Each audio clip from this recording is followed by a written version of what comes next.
Good evening, and welcome you to the show called The Secret. And the secret is how to fight CPS and win, and how to get your children back. Now, um, this particular show, it is host. I'm your host, but it's produced by the law firm of Vincent W. Davis and Associates, and he's an attorney in family law, and he has years and years of experience. He's also a trial attorney, and he knows CPS quite well. As I said earlier, um, CPS is Child Protection Services. It can mean other names around the country: DDS, DSS. I've heard so many different acronyms. But it's a branch of social services that deals with the protection of our children and uniting families back together again when there's hiccups. And so, what we have on the show is being broadcast through YouTube from Facebook, and it's reaching everybody who happens to listen or wants to know about CPS.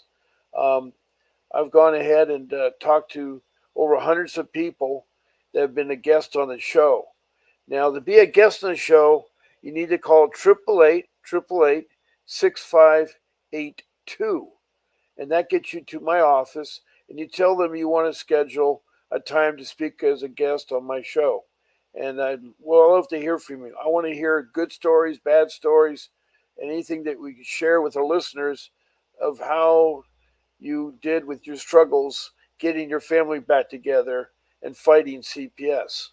Now, CPS is, as I say, a branch of social services, but it happens to have one thing in common in all the states so far. It does not, uh, get your children back or family reunification. It's a money making thing, and I'm really sad to say that. But like anything, like if you have a medical issue, you get a doctor to address it. Well, we have an attorney, and you should seek an attorney right away, because in order to navigate the complex uh, branch of social services, CPS, you have to know the laws and what forms to file. Like, do you know what a 388 is?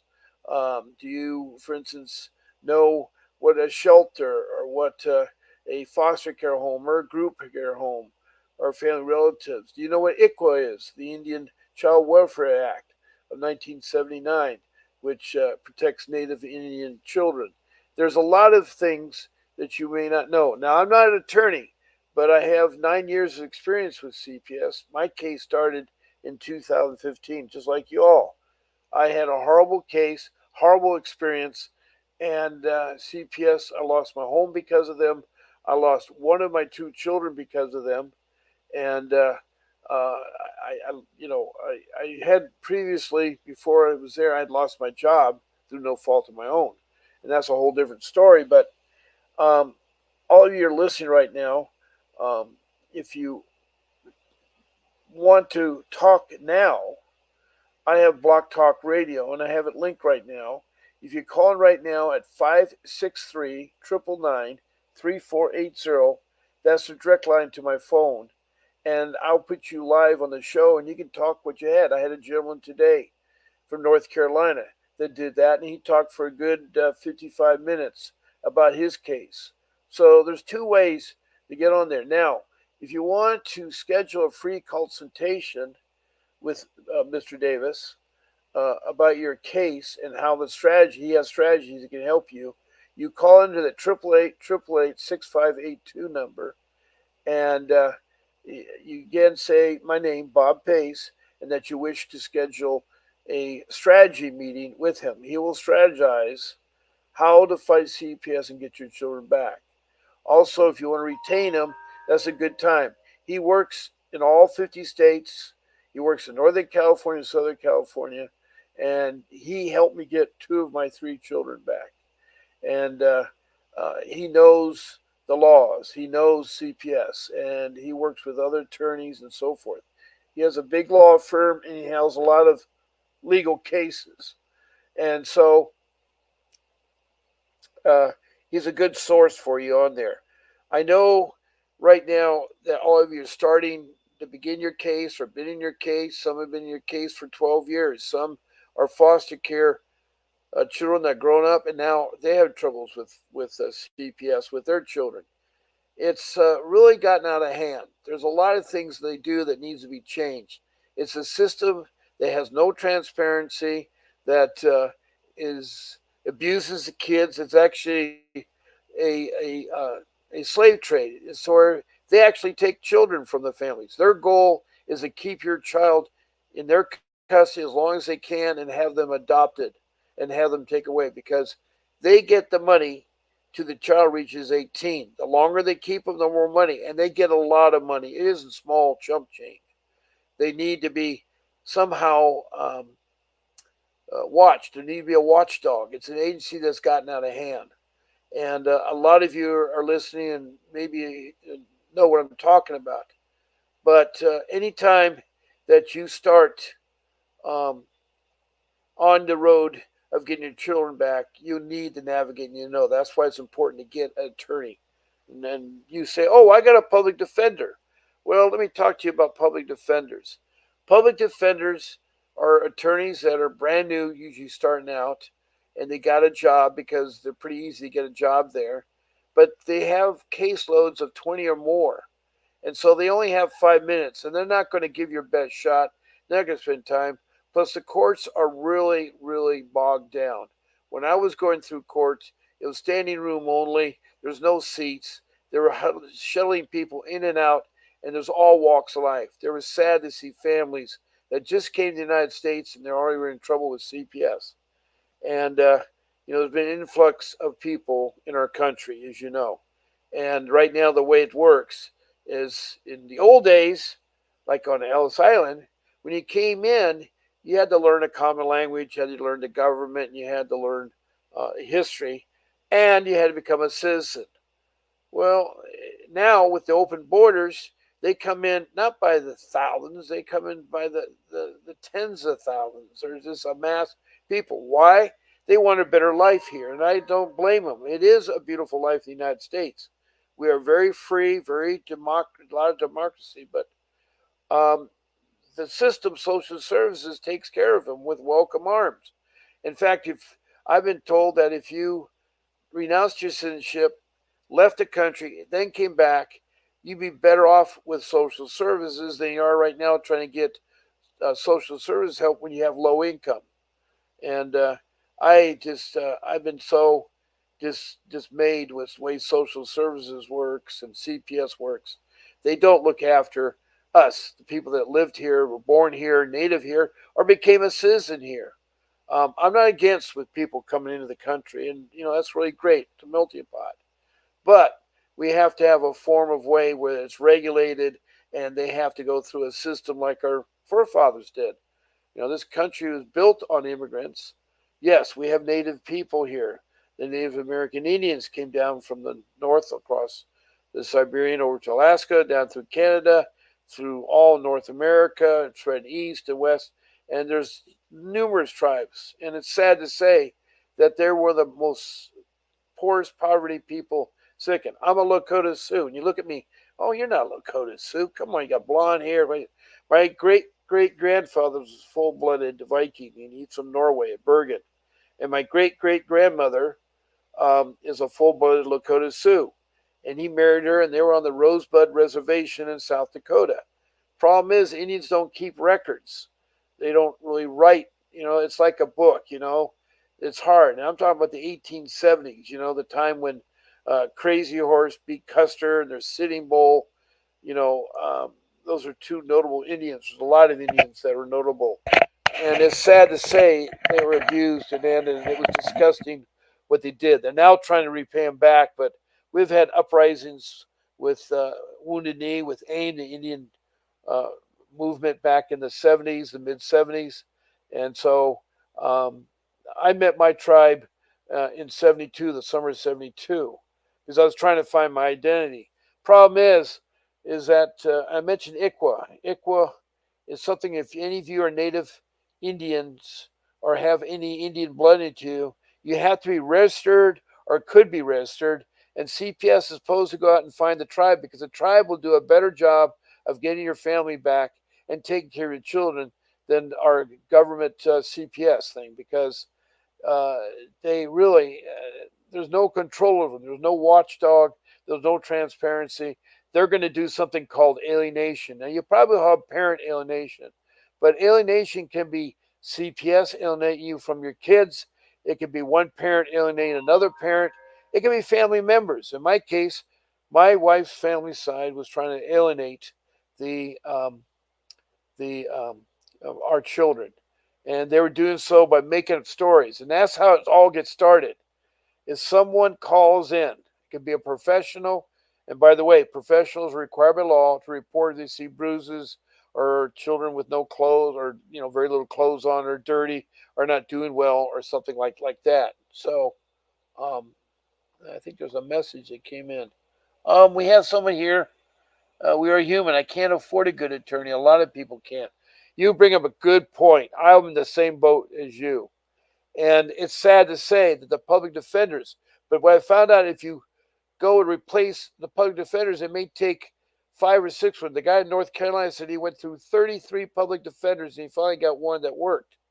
And I'm not saying it's always like that, but um, uh, the person that called in, we're all real human.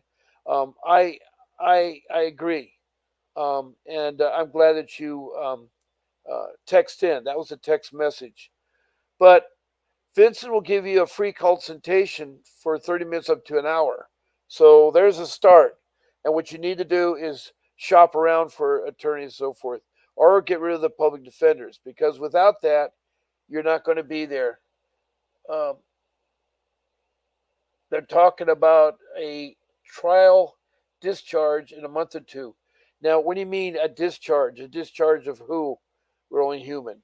Uh, what do you mean? The person that writes that in. If you can send me another comment, we're talking about a trial discharge in a few months or two. I don't know what you mean by that. Um, they are trialed what's called family court. Family court does have a judge, but my judge was terrible. He knew all about how to repair cars and property damage, but knew nothing about family reunification. Also, the courts are bad because they don't let you sit in to hear your case. I mean, any other criminal case or any other case in court, you get to hear. You can actually go in and hear other people's case, or if you're quiet and not rude in there. Um, and so um, there was no transparency. I didn't hear what was going on. The deals were made by public defenders and the social workers' lawyers and the children's lawyers. I mean, they have so many people in there, you don't know who's on first, who's on second. And the judge likes to play golf or take it out to meals. So it's all palsy wowsy. When you find the courts, it is terrible. The court system has really turned in corrupt. I mean, I'm not trying to say anything, but they're having trouble right now in Georgia with the prosecutor and the judge there. But the courts are corrupt. They need to be cleaned up, especially in family court. And this is election year. Not only are we electing a president, we're also electing judges. And it's so important you go out and vote for a candidate that has a background in family law, that is going to be fair, and has a track record and experience. The same thing goes with social workers. You may have seen social workers or met them, and my social workers were young. They got rid of the experienced social workers and the good social workers, and they were paid a lot of money back in 2010. In California, they're gotten rid of, and they replaced the experienced ones. I think a social worker should, as a minimum, spend 10 years following cases after cases and being mentored by experienced social workers. Someone who's been there for 10 years or longer. And that way, it's like the mentoring program will work good, because you can't expect a 22-year-old that has not have a family, that has not done anything, to make decisions that are your livelihood. And these are serious decisions. These children are being put in foster care and further abused. They're being brought up in foster care, and then they have children themselves, and they have trouble again with CPS. It's really amazing how the cycle repeats itself. Now, there are horror stories. There are bad parents out there. And I think all parents can be corrected, because one thing that parents have in common, or partners, doesn't be a parent, it can be a partner or whatnot, is that they love their children, they love their family. Nothing's more exciting than a 4th of July or a Christmas time when families are together. And in my case, I had a beautiful home. I had a home that uh, at the beach, and it was beautiful. I mean, it was vaulted ceilings, walk-in swimming pool. I had a beautiful job until I lost it, and then 5 years later, that the family members that were making allegations, my wife's family members making allegations, uh, put all these allegations to, and they are assumed. That's one thing about allegations in um, uh, CPS and Child Protection Services. When there is an allegation made, they accept it as being true. It's so different that in other cases, you are innocent till you're proven guilty. But in family law, you are guilty till you're proven innocent, especially when it regards children. It's really sad the state of affairs are, because there's more families broken apart and more children that are abducted and taken by CPS. It's like the former slave trade. Right now, I live in an area that the children market for slaves is number one in the nation, where most children are kidnapped and sold to other countries. And they're sold not only for sex, but for doing meaningful duties like cleaning stuff. Then there's so many, so high there. So it's really sad. Um, uh, so um, so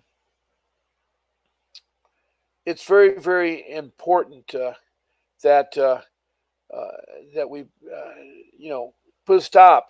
And the only way you can do that is you have to get an attorney and to get your kids back. Because what happens is the allegations come first, then the allegations are presumed true, then the investigation takes place. And social workers are scoundrels about how they get in your home. Now, you do not have to let anybody in your home, including to the police. The only way they get in your home, they have to have a search warrant executed by a judge in a court of law, specifically saying what they're looking for and who they're looking, to on that. When a policeman says, "Can I come in your home?" or a social worker says, "Come in home," you say, "Not at this time. I need to talk to my attorney." And that's really important to say that. I didn't know that. I said, "Oh, sure, come in. I have nothing to hide."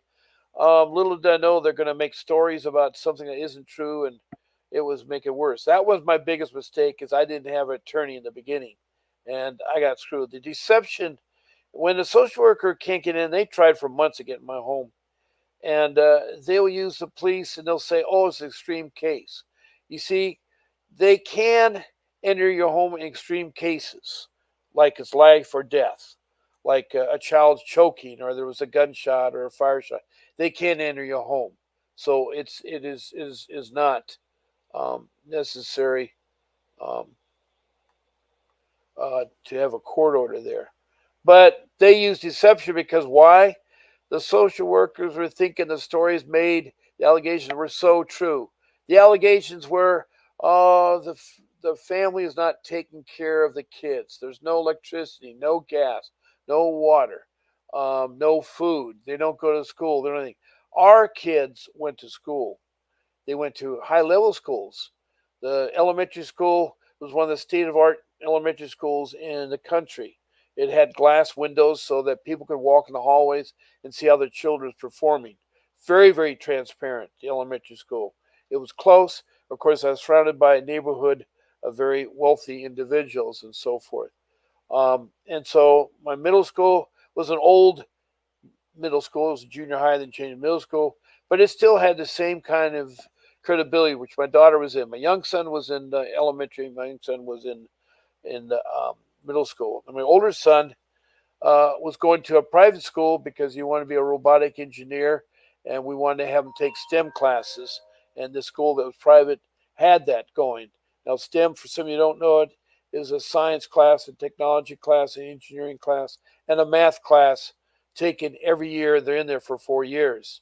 And math, it's not easy. They have calculus, they have physics, they have AP classes and things like that, which are advanced placement classes that get college credit when you pass the exam. And so my three children were doing excellent in school.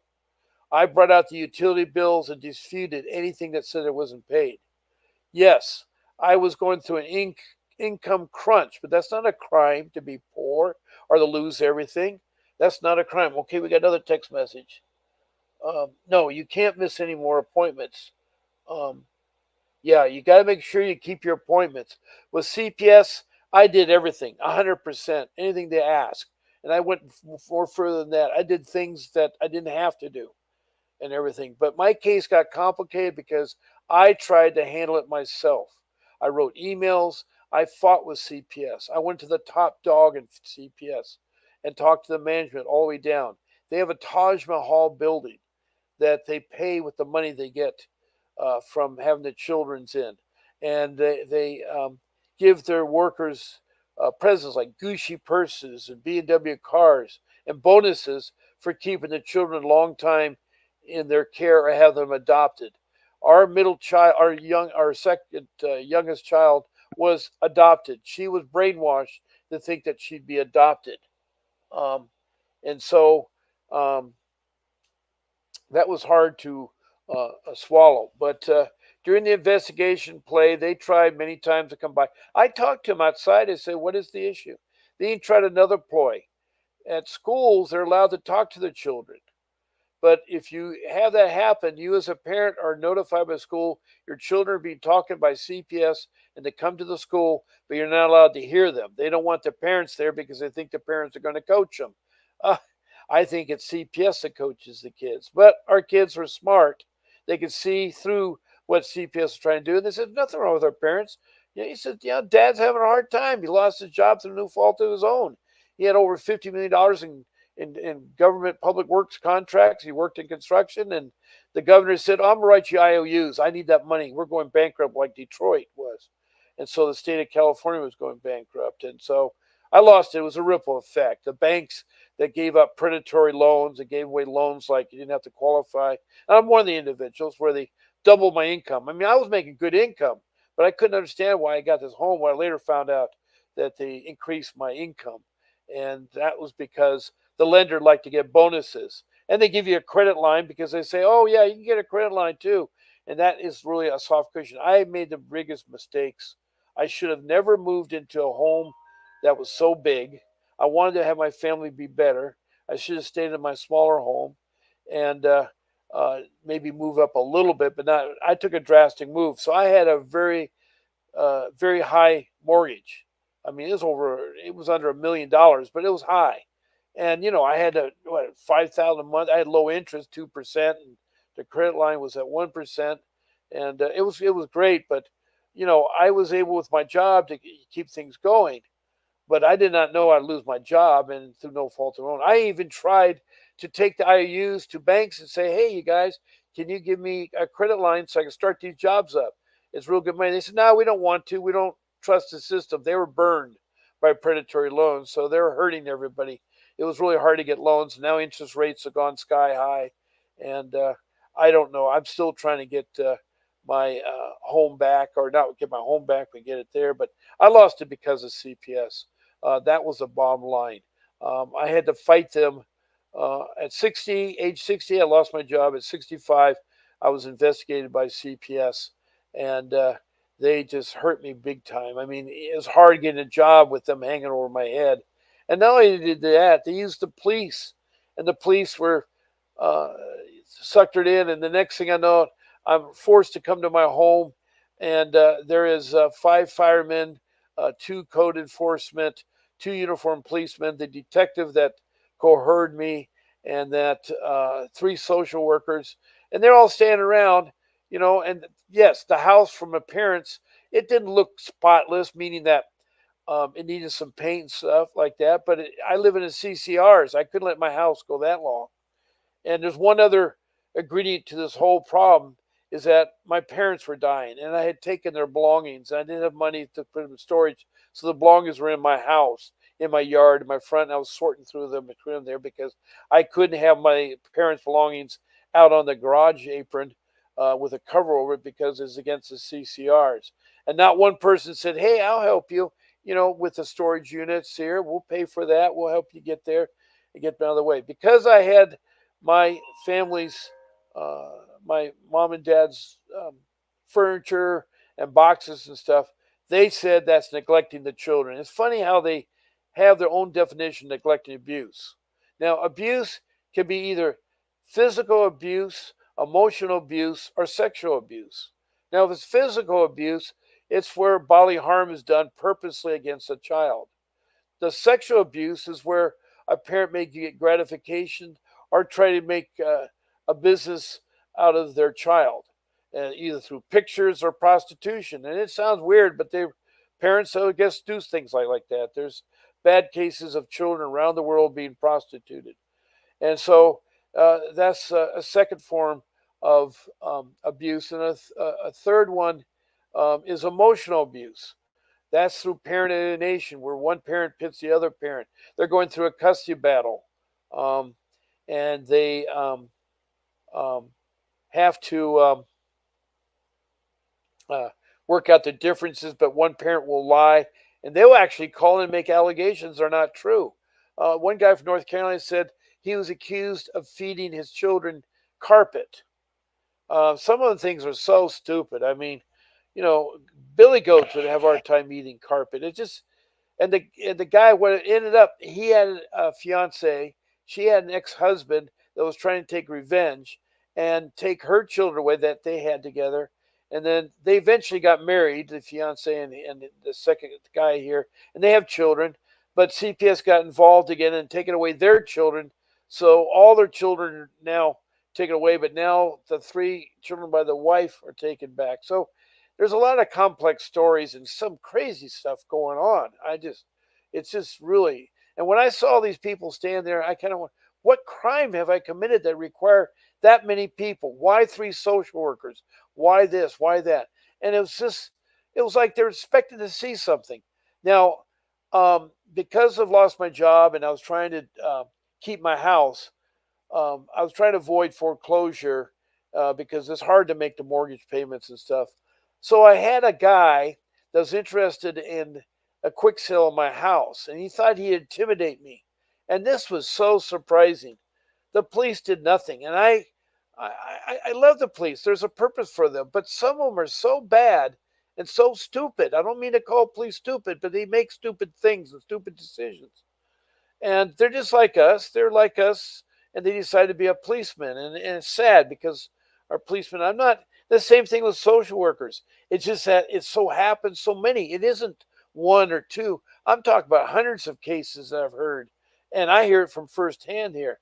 So um, they were seeing the door. They said, "Well, the door lock is broken." I said, "Well, there's a guy that wanted to get in my house. And he wasn't sure what I had, and he wanted to make an offer on the house, so he broke in." Did the police do anything? No, they didn't do anything. And also, I was intimidated. All my wire and electric box was cut with dikes and torn out. So I had to pay someone $2,000, which I didn't have, to fix electrical. I fixed it right away. I think I was without electrical for maybe 24 hours or less. So I didn't want that to come back to CPS and say, "Oh, see, he has no electricity for his children. He's not feeding them," and so forth. It's so funny how they can distort a picture. And it's so terrible that family members can alienate uh, your kids from you. They told stories and everything like that. Um, our second youngest was brainwashed. Our daughter was brainwashed into thinking that foster care was the way to go. And so she was stolen from us. And so bad, she changed her name. She sealed her birth certificate. And she now has had terrible troubles with the foster care. Um, and my two other children that's still with me, one has come home after his senior year in college. He decided to stop. And it's all because of CPS. They are suffering. They were in a group home where they were told to sit around with their hands behind their back when their parents were there. They were told not to interact with their parents. And who was running the group home? Boys Town. Now, why is Boys Town doing that? Well, they underbid the thing there, and their whole thing, they thought Boys Town's great. But the problem about Boys Town is that they're there for people that don't have parents to give a care about their children. They're for the children that don't have moms and dads. But we have a mom and dad. We had both parents so actively. We'd go to open house. We would do Boy Scouts and Cub Scouts and Girl Scouts. We'd do soccer, AYSO soccer, and we would go to their musical and theater plays at school and everything else. Okay, I can't miss any more appointments. Discharge my daughter where they'll still keep the case open, but place my charge. Oh, okay, that's good news.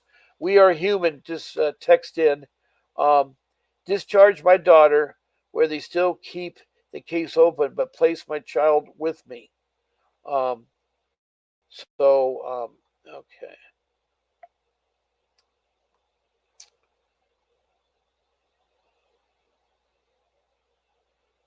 okay. Um, I'm using various means to try to talk to her. Um, I'd like to take a moment here. I'm so glad we are real human, or excuse me, a real human, that they got your daughter still with you, but the case is open. So it looks like you're making some progress. That sounds like a good news. Again, this is a show hosted by Bob Pace. It's called The Secret: How to Fight CPS and Get Your Kids Back. And there's several ways you can interact with this show. One way is to call in at 888-888-6582 and say you want to be a guest on the show and talk. I'd love to have you. Make sure you mention my name, Bob Pace. Another way is that you can talk right now live if you want to. And so we're real human. You can call this number right now, 563-399-3480. That's 563-399-3480. That will get you to my personal phone right here. And so with my phone, I'll put you on speakerphone and you can share your stories and we can try to help you with your concerns or questions, whatever it is. Also, we have the show is produced by Vincent W. Davis and Associates, a law firm, and Vincent W. Davis is a family law attorney, very professional. He's also a trial attorney. He has also won cases against CPS and done civil suits when they were wrong or corrupt. So he's really good. He will meet with you at 30 to an hour, and he'll go over your strategies of fighting CPS. And if you like him, you can hire him. He's in Southern California. This is show broadcast from Southern California, and he goes Northern California and all the states. He can work in all the states. So he's a man if you need an attorney, and I really recommend him. Make sure you say my name, Bob Pace, and so forth there. The last way to interact with the show is you can do text messages such as "We are real human." This guy started talking about his case, and he's trying to get his daughter, his child, still with him. I would appreciate real human if you'd like to take a time to call in or set up a time. That would be great on that. So the thing about CPS is that with me, they start off with the allegations, then they do the investigation, and right away they took my children away, and they put them in a shelter, and the shelter was awful. It was next to a prison, that was next to the courthouse, and that's right there in Orange County. There's no protection of children, and on top of that, when they went out to the play yard, they had a bee's nest that was going to that was stinging the children. That's wrong. That wasn't what protection was CPS giving. And then the thing was overcrowded, and people were on top of each other. How were they eating? I never saw such a mess at a shelter in my life, and I don't know how CPS got away with it. I right away started emailing supervisors and stuff like that. The problem is they're not used to someone that is intelligent, I guess, or takes things like in my profession. I do a lot of letter writing. I do a lot of construction claims. I do a lot of building projects. I'm a senior uh, uh, a senior construction manager. I'm a senior project manager where I manages all aspects of the project. I'm a senior inspector where I inspect a project from top to bottom. top to bottom. I'm also an estimator where it generates sales. I can go as high as $150 million a year in sales. So, I have learned a lot of skills where I return phone calls. I keep at it with the phone calls. I do emails. I keep records. That's one thing. You should right away keep a record of everything that takes place. You just want to get yourself a ledger book and write in it, or on your phone if you have a application you can write on. But you need to keep track of the times, the dates, who you talked to, and what happened, and the outcome. And you'll need all that to fight these people. Also, there's a lot of paperwork that they generate, and you need access to that paperwork. If you're not getting it, you can go to the court clerk.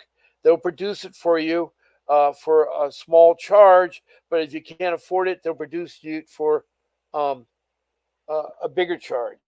So, um, hold on one second. I lost my Block Talk Radio, I think. Um, Let me see if I can get it going here. Um, I lost my Block Talk Radio. Here I go. Let me see here. Excuse me one moment, please.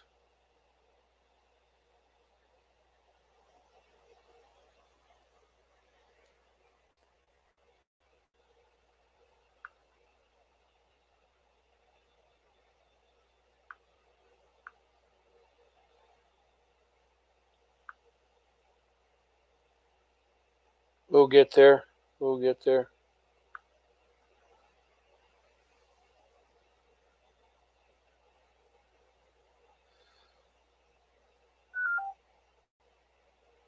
Oh, we didn't get there. Hold on one second here.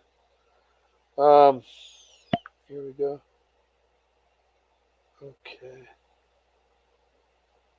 All right. I need to find the Block Talk Radio there. Here we go. There's a code I have to get, and I need to memorize that code. So let me get back here to that code again. Try to get there.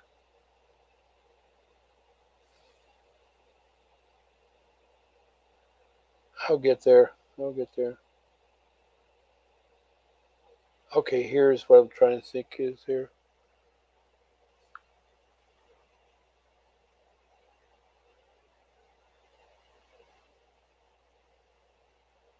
Okay. Yeah, I'm going to call the Block Talk Radio and get them back on the show here. Okay, Block Talk Radio.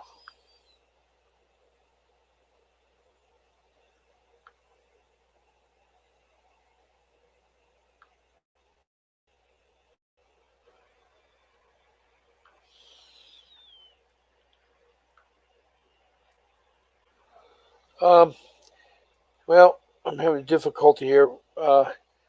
Right now, I'm going to have to turn off that number here because we're not getting through here, so I have to work on that.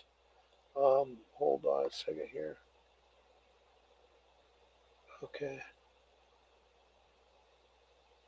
All right. Okay.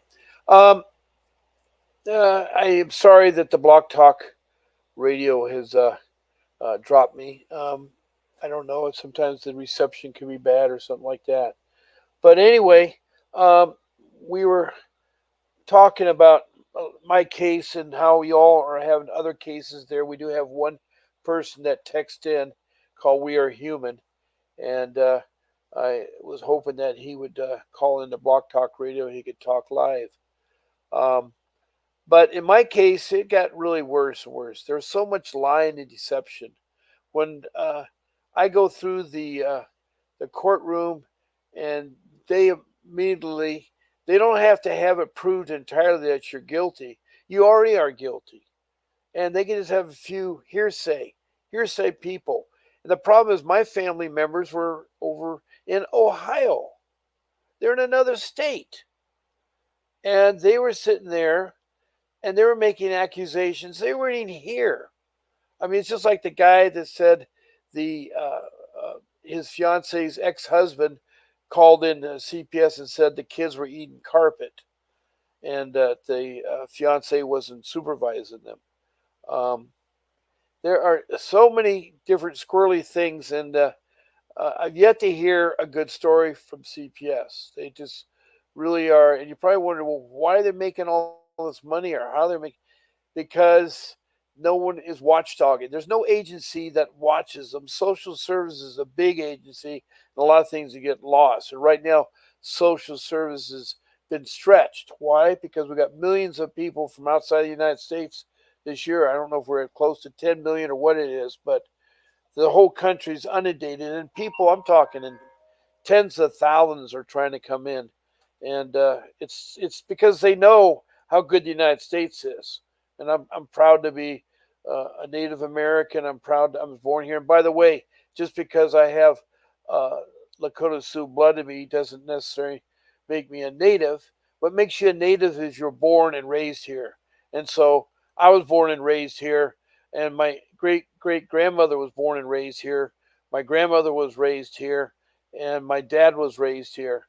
And my dad and mom were beautiful people, loving parents, and sad that they had to go, and they were going at the worst time because they wanted to help me, and they were dying, and it was hard because I was going through parents who were dying, the loss of a job, and I'm going dealing with a crooked agency and no money for an attorney.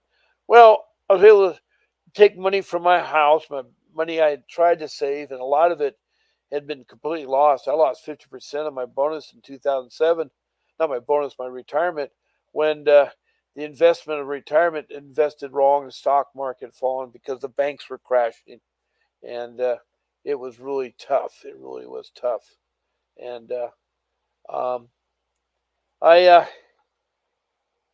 was struggling financially, and the other thing besides neglecting trying to get me with the children was our my wife and I used to argue, and that's one thing I've learned a lot from this is when you argue with your spouse, it's a form of domestic violence. Doesn't mean you have to hit your wife or anything there, but if you argue, that's domestic violence, and you should never argue in front of the children. What you do is you say time out and you walk away, and sometimes you may have to be the goat and lose and walk away, or stay away for a day or two, whatever it is. Then you get together and you work it out. And you may want to get a mediator or a therapist to help you work your problems through. It's so important that anytime, whether you're at the workplace, whether anything else, that you have a timeout. And I think it's a real good tool because we as parents use timeouts with our kids. And um, um, they are um, a good tool to have things calm down. They have timeouts even in the sporting field. When they eject a football player, it's his timeout. He's sent away because either he was fighting or he hit someone the wrong way or purposely where it is. That's called a form of timeout. Timeouts are used all the time. When someone's asked to leave the courtroom, it's called a timeout. Um, you know, uh, when they have to stop the sporting event to check on a thing like that, they have a timeout. Timeouts are used all mechanisms, and we as parents should never argue or yell at our wives. And I agree. Through um, this CPS, I learned all about anger management and took a class for a year in anger management. And I had no problem taking it. It was great. So there was things, but we all maybe have hiccups that we need something. There's nothing wrong with it. Um, the drastic measures that CPS took weren't warranted by what CPS did to our children and family.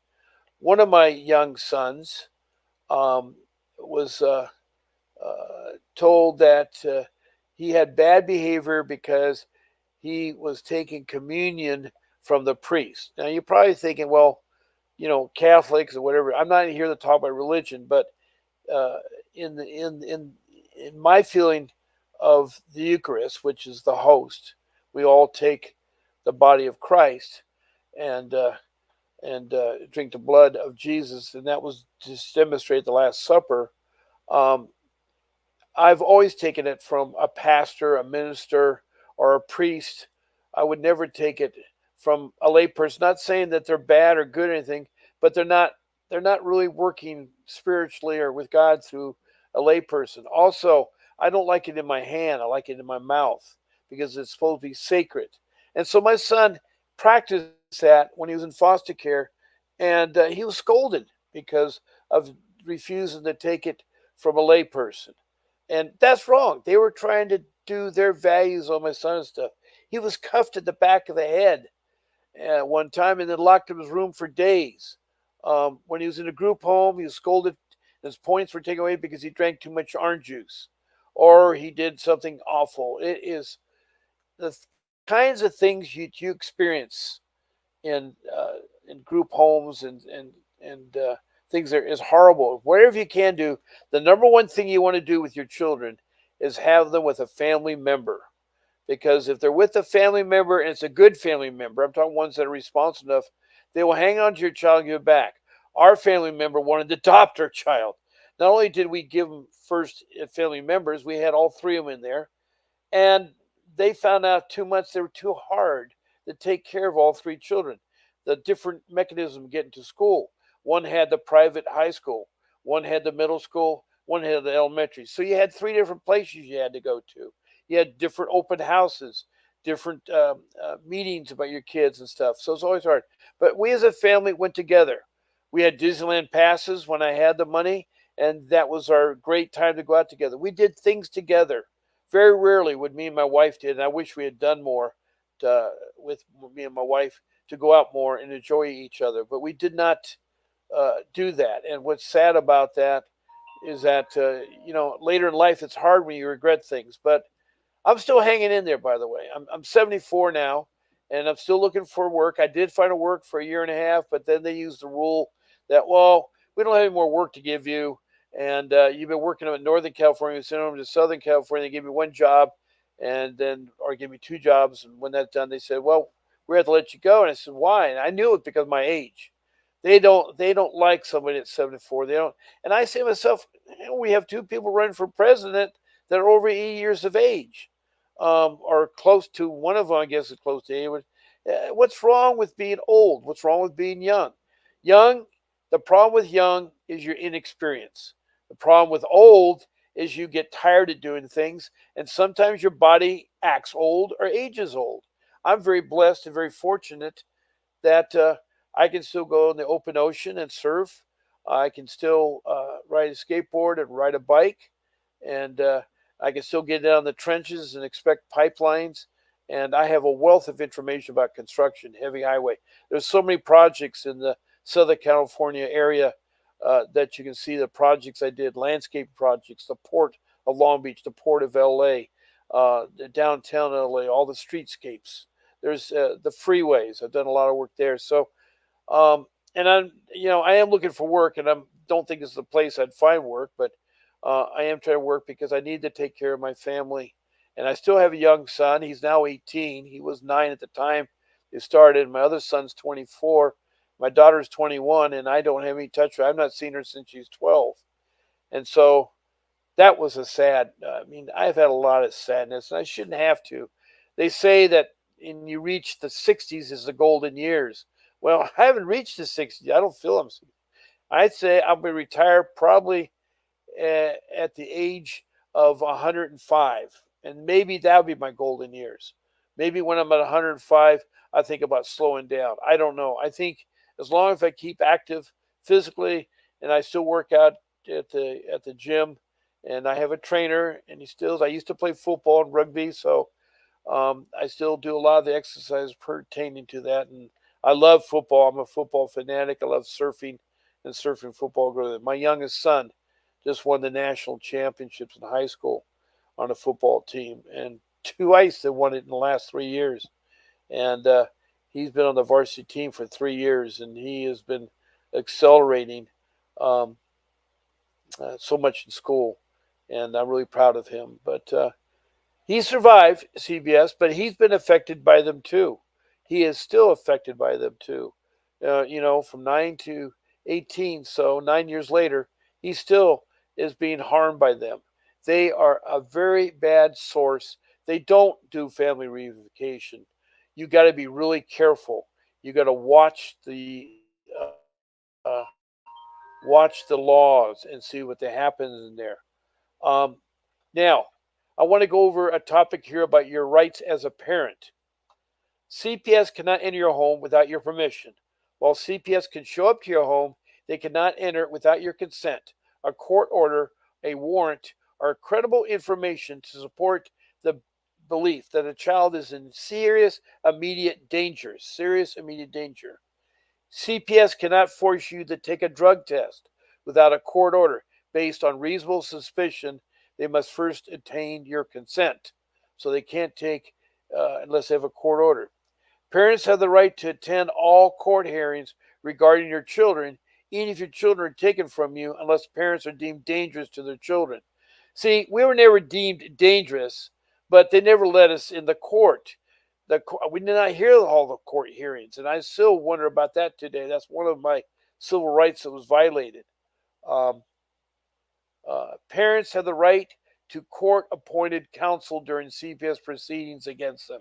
Yeah, they're allowed to get them, but I hate to say it, those uh, those court-appointed attorneys uh, are useless. I've yet to meet anyone that really good. They mean well, but they only have 5 minutes to take care of their cases and so forth like that. Um, if your child is placed in foster care, you're entitled to regular telephone contact with your child, as long as that contact is non-detrimental.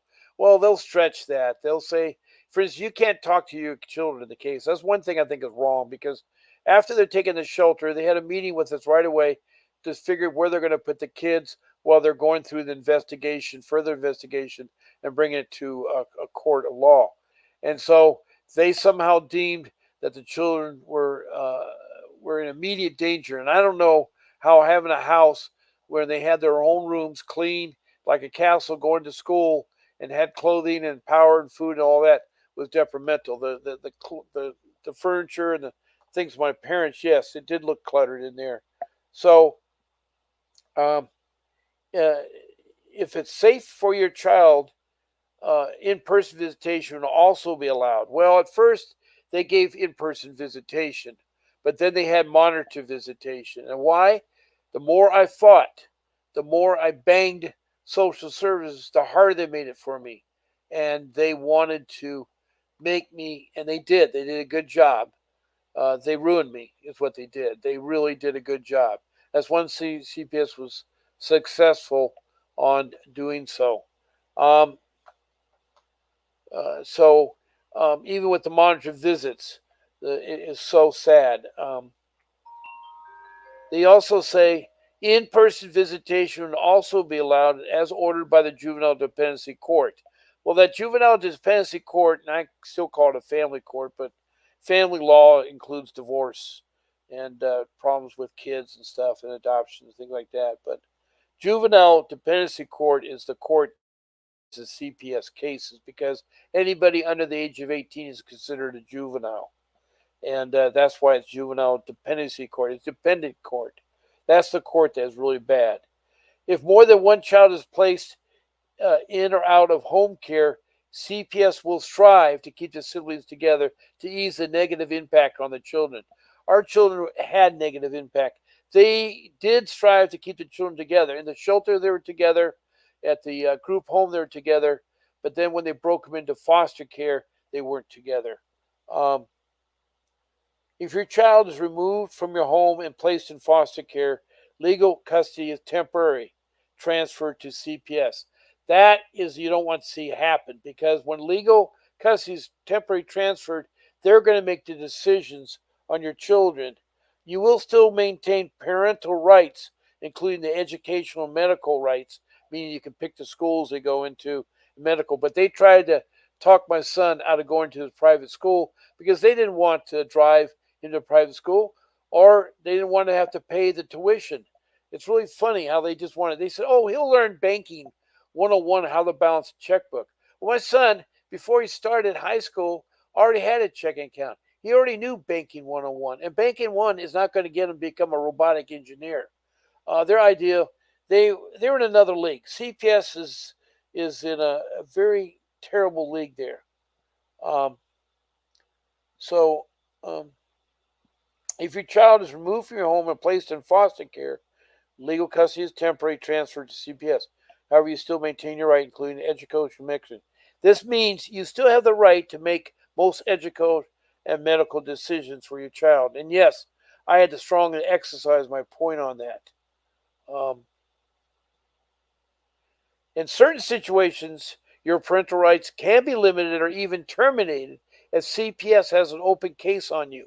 It's best to contact, I really strongly mention, an attorney that can help you navigate your case and ensure that your rights are protected through the proceedings. That's the problem. You have certain rights, civil rights that need to be protected, and you need to navigate. You need to know what a 388 form is. Let me tell you what a 388 is. A 388 is a petition typically brought to request a hearing to modify, change, or set aside a previously court order or to terminate juvenile court jurisdiction on the ground that there are changed circumstances or new evidence. So you have to have changed circumstances and new evidence to file a 388 petition. So any change or modification of previous order is done by the 388. So that's what a 388 is. And see, I didn't know that. And really, a lot of stuff I'm learning still to this day, 9 years later. There's other forms, other cases. That's what an attorney does. That's what I'm trying to tell you is that's what you have to think about um, when you're working with these CPS workers. Now we have about 6 minutes left here. I know it's late to some parts of people in there. Um, I thank you that we are real human. This person that called in from YouTube that um, wrote in about his daughter, but it sounds like his case is not becoming too bad and so forth. Um,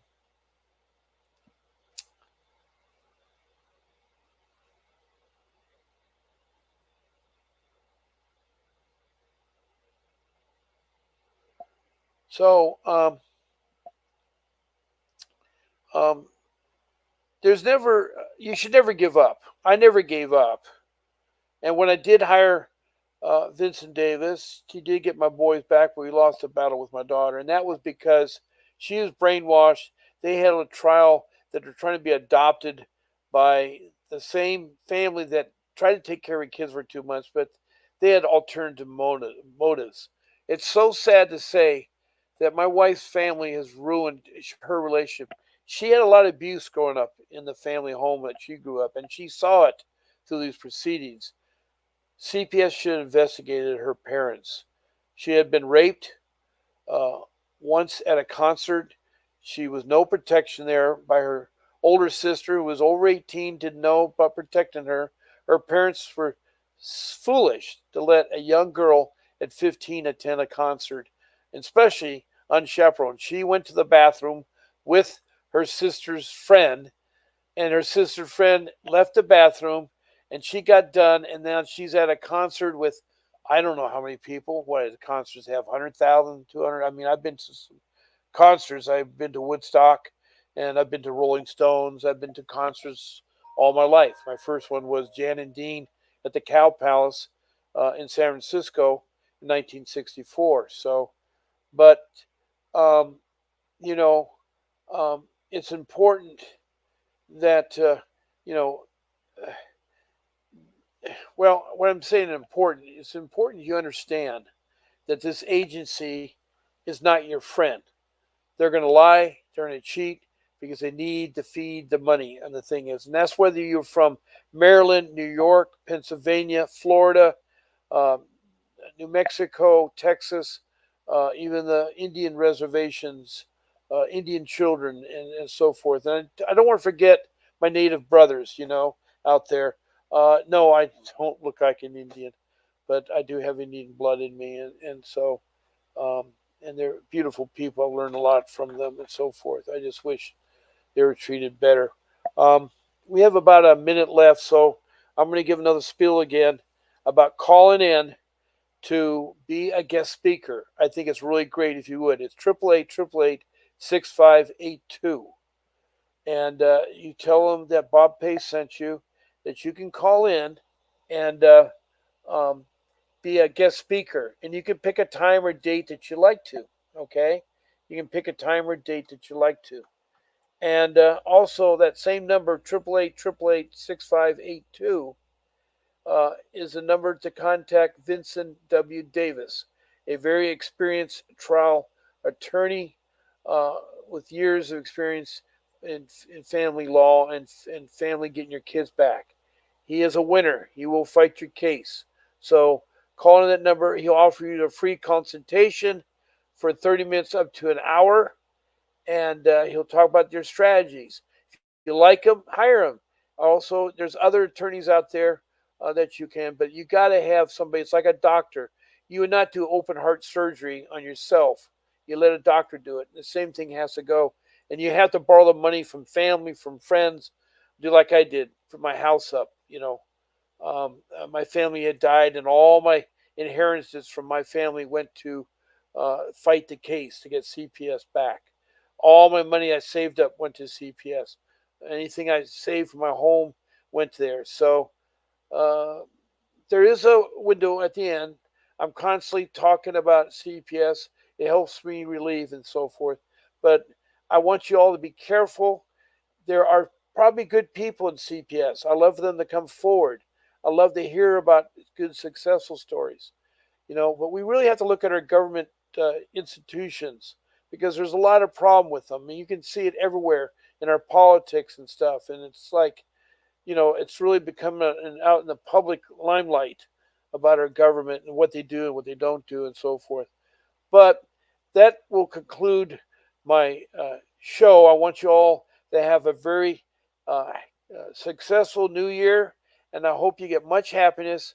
And don't forget to fight for your children and keep your families together. And God bless. This is Bob Pace signing off.